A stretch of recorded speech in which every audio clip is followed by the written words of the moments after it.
Cricket মাঠে ভারতের বিপক্ষে যে কোনো ম্যাচই বাংলাদেশের জন্য বিশেষ গুরুত্ব বহন করে, আর সেই ম্যাচ যদি হয় ফাইনাল তাহলে তো উত্তেজনার মাত্রা বহুগুণ বেড়েই যায়। এমনই এক স্মরণীয় দিনে দুবাইয়ে অনূর্ধ্ব-19 এশিয়া কাপের ফাইনালে শক্তিশালী ভারতকে হারিয়ে টানা দ্বিতীয়বার চ্যাম্পিয়ন হলো বাংলাদেশ।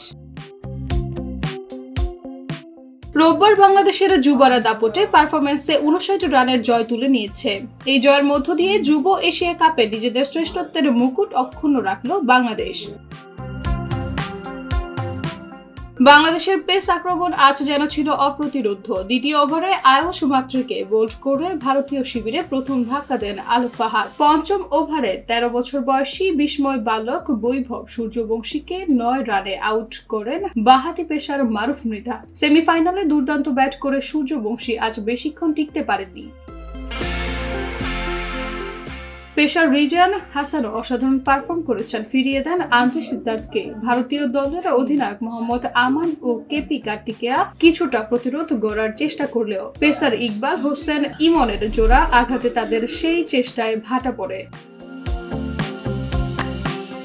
এই জয় শুধু একটি শিরোপার নয়, বরং ভবিষ্যতের ক্রিকেটে বাংলাদেশকে শক্তিশালী করার প্রতিশ্রুতি। দেশের ক্রিকেট প্রেমীরা এই সাফল্যে উচ্ছ্বসিত। যুবরা দেখিয়ে দিয়েছে সঠিক নির্দেশনা ও পরিকল্পনায় তারা আরো অনেক দূর যেতে প্রস্তুত।